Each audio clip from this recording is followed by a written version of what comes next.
All right, so this is the full card predictions for the Holloway versus McGregor card. We're gonna start from the bottom all the way to the top of the card to the main event, and then we're gonna see who we have in each fight. So in the first fight on the card, Alessandro Costa versus Cody Durden. Look, I think Durden is a great fighter, but I wouldn't even trust him on my son's basketball team.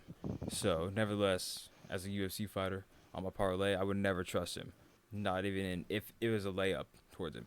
So, that being said, I'm gonna go with the Brazilian, who's probably from the favelas, Alessandro Costa.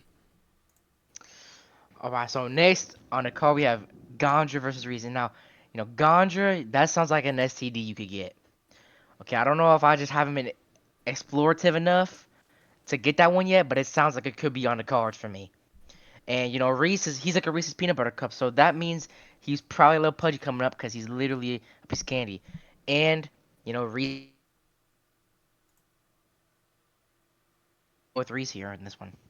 I mean, even looking at a bigger side by side, they look so alike. I mean, you gotta go with the race here. All right, next up on the card, we got Farid Basharat versus Ethan Ewing. The first time when I saw him, he was 15 and 0. I thought he must have been a killer because of how many troops he killed in Afghanistan to become 15 and 0. But then I saw his fight against Masamoto, and I was really thinking, wow, he's very beatable. And I think he's going to be beaten by the pure, true bred, blue collar worker in Ethan Ewing. Also, dude, have you seen Ethan Ewing's head? It's an anvil. I don't think anything's knocking him out, so I'm going to go with Ewing. Next up on the card, we got Penis versus Almeida. Dude, Penis looks like he's just been taking vibranium supplements his entire life. And I mean, you don't get that naturally. You just don't. That's just not something you get. You don't get a 10 pack like that naturally. He looks like he's straight out of Wakanda. So, with all that being said, I'm going to go with Damian Penis. And now here we go. This next one, this is gonna be my favorite fight of the night. Okay, this will be my fight of the night. If there's one fight that I would recommend that you watch, and like you're new to the UFC, this is the one I want you to watch right here. This is the best one. Okay, we got Wang Kong versus Tracy Cortez. Now Wang Kong, I'm actually wondering. I would like to ask her this question personally. Does her family have a background in Chinese buffets? And if that's true that they own a family Chinese buffet, I would assume it's gonna be called Kong's Buffet. Okay, now Tracy Cortez, she's a known whore. I mean, she's just jumping around the fucking UFC like she's a female CEO, right? Right. I mean, yeah. And she's got a nice ass on her, so I can see why guys in the UFC keep going for that. And on top of that, she actually looks like a female. So in this fight, I'm gonna go with Wang Kong. I can't disagree with that. I'm going to go Wang Kong too. Generally, the more masculine they look, the better off they're going to do in a fight. Next up, we got Luke Riley versus Kai Kamok III. Luke Riley's looking like Jeffrey Dahmer, who was undefeated for a very long time until he met his demise to a black man. And Kai Kamaka is not that. So I got to go with Luke Riley here. I mean, the similarities are just insane. He's also undefeated. I just think he's on a roll right now. He's on his rise. He's coming up through the UFC right now. So I got to go with Luke Riley. Now this next fight, this is a great fight for if you're an OG fan coming back. This is exactly what you want to see. This is your kind of card right here. Cody No Love Garbrandt against Adrian Yanez. You know, Garbrandt, he's an amazing fighter. Former champion. He put the belt down on Dominic Cruz, and I mean, when a guy's fighting like that, I mean, really, he's just unbeatable. And he's also amazing on the ground. I mean, former collegiate wrestler. That's a lot of experience, and we know how much of dual threats those kind of guys can be. Right? We just know how much dual threats they can be. And but that being said, I'm gonna go ahead and go with Yanez in this fight. Next up on the card is Gable Steveson versus Elisha Ellison. I mean, to be honest, dude, I think Ellison's only coming for this fight because he's probably late on child support or something. He probably needs that money desperately. I feel like this is like the equivalent to the Romans feeding a slave to a hungry lion in the Colosseum. I mean, there's no chance for Ellison here. Let's be honest here, guys. There is no chance for him here. I I honestly think Gable Steveson is gonna like finish him in the first round very pretty quickly, or he's gonna win by unanimous decision, 30-21, with like 14 minutes and 45 seconds of control time. So with that being said, I got Gable Steveson in this matchup. Now we have a guy Nikita Krylov, Robert Whitaker. Obviously Robert Whitaker, former UC champ. He's moving up. He said in an interview this is more of his natural weight class. Not as much cutting going on, more just naturally just coming in fighting. And but I will say he's a little bit undersized for his division in terms of the height aspect, and he's also just undersized overall. But maybe he'll be able to do some type of shit like how Paulo Costa did when he moved up. But obviously Paulo Costa much bigger. But until Rob shows me what he can do at light heavyweight, I think I'm gonna go with Nikita Krylov. All right, next up, we got this is the fight of the night. To be honest, this is just the fight of the night right after Tracy Cortez versus Wayne Kong. Um, this is the battle for the cookout, man. To be honest, this battle for who gets to cook the ribs, who gets to work the grill, who gets to fry the salmon. Both of these guys are victims of Drew Dober's hate crimes. Um, I mean, to be honest, this is the battle of the journeyman. If your favorite fighter is Neil Magny, Jeff Neal, or Kevin Holland, this is the fight to watch for you on this card. You're gonna enjoy this one. This is the ultimate fight for the greatest journeyman or gatekeeper right here. I mean, just look at the comparisons here. They're all here. They're all trying to get a spot at the cookout to cook. They're all trying to get their spot. Who is the best unk? So, with that being said, I got Terrence McKinney by 720 tornado kick. Now Royval Kavanaugh, you know Royval, he was fighting at championship heights, but now we're down now. Okay, got got slumped by Cop in the first round. I mean, it's pretty bad. You know, knocked out cold. And we got dropped by Van, and I mean it was a good war against Van. I mean these are back-to-back fights, getting slumped in the first round KO, and war and getting dropped. That's tough to come back from. But I mean he is a great fighter, but there's a lot to come back from, and that's a lot of damage to take so recently. And Kavanaugh, up and comer, prospect, lost to Charles Lee who has a skullet. I mean, no, sorry, not Charles Lee, Charles Johnson who has a skullet. But that doesn't really matter. And I mean, so I'm gonna go with Kavanaugh, but it's unfortunate for Royval because now he's really just becoming the true flyweight gatekeeper, such as great gatekeepers like the ones mentioned before: Neil Magny, Jeff Neal, and Kevin Holland. All right, next up on the card, we got Corey Sandhagen versus Mario Batista. You know, when you first hear about Corey Sandhagen, you would think that he's like one of the best, most violent fighters on the planet. But then when you watch him, you're just like left thinking to yourself, why did I waste 15 minutes of my life watching this gay little jujitsu nerd trying to be a fighter? You're just left there thinking to yourself, how did I fall for this trap? This guy is not what he sells himself as. And then you look at Mario Batista, he's been on kind of a roll recently, been moving up the rankings. I still personally hate him for what he did against Aldo.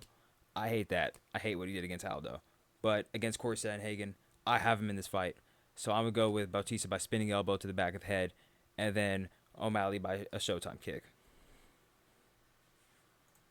Now this next fight, we got Special Forces BSD with staff, okay, versus Patty the Batty Pimblett.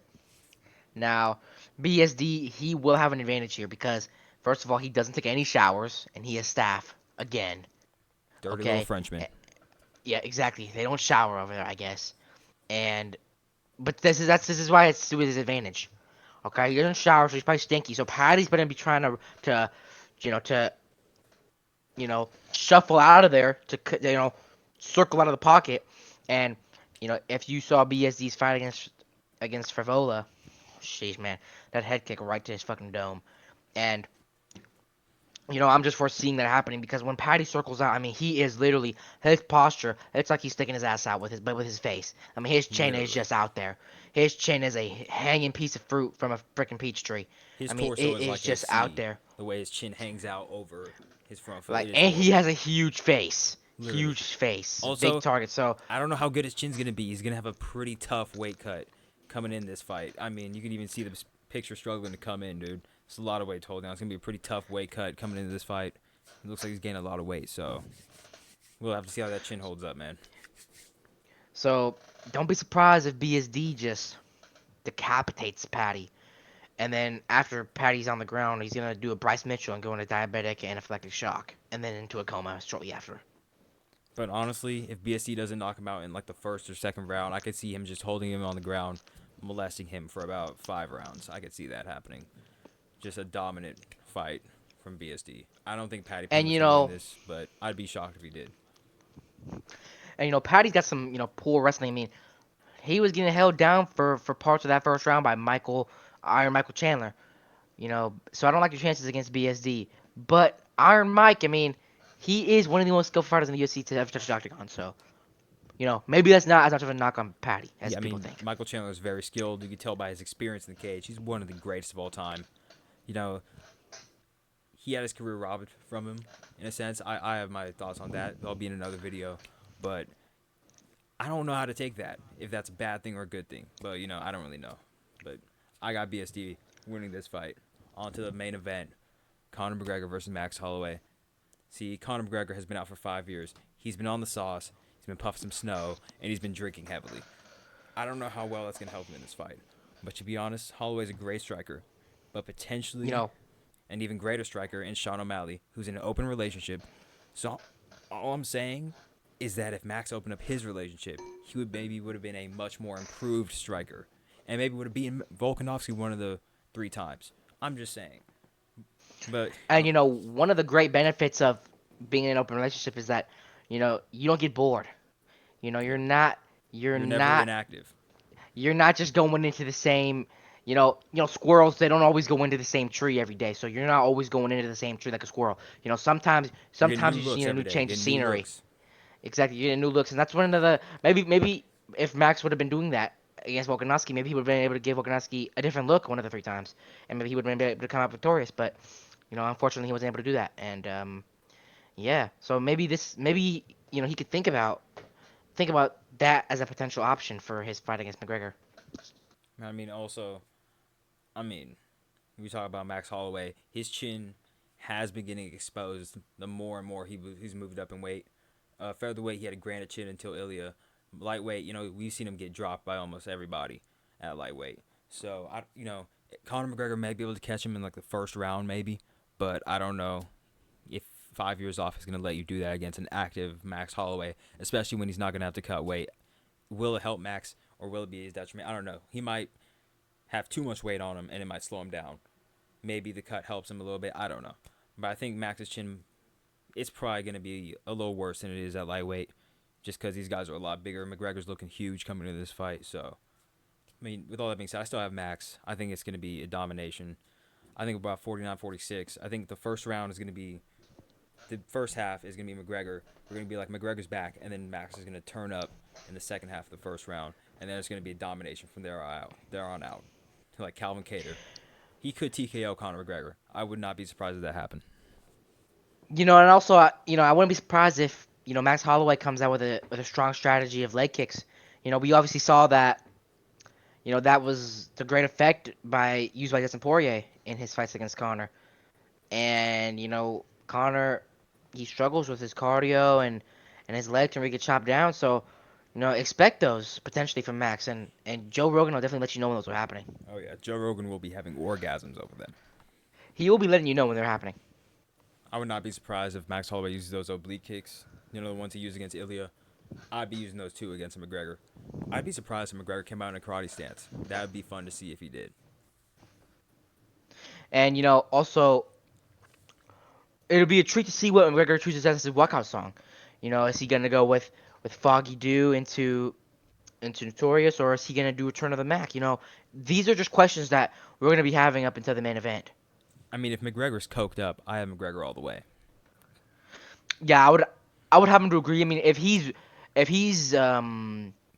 still in that way that he was, when we saw him after he exited the USADA drug pool, if he looks like that, I would say McGregor's got a solid chance here. But if he looks a little more normal, a little bit more has a little bit more of a Nate Diaz build, then I'll be going with Holloway.